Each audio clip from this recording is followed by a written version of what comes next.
Welcome to Leading Edge 120. You're with Greg Moran and Maureen Metcalf, and we want to start this show by extending our condolences to everyone involved in the Israeli-Hamas war. These outcomes are never positive and can be long and bloody.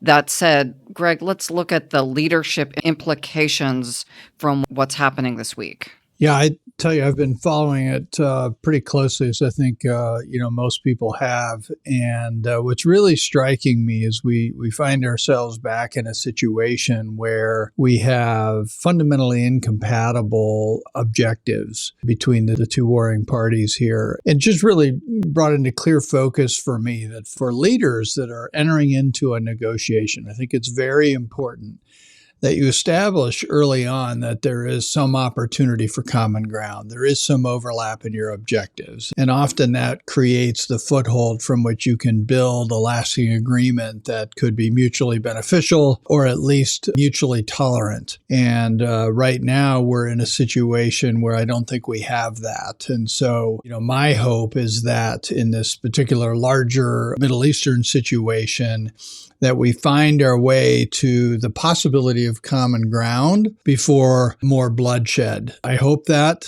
I don't see much possibility of that. The good news is for those of us in the corporate world is rarely is death on the line, but the underlying principle of ensuring that you have common ground in your objectives in any negotiation is super important. And that's really what's kind of striking me in this situation. Thanks, Greg. And thanks to our listeners. And again, our condolences as you navigate this very difficult time.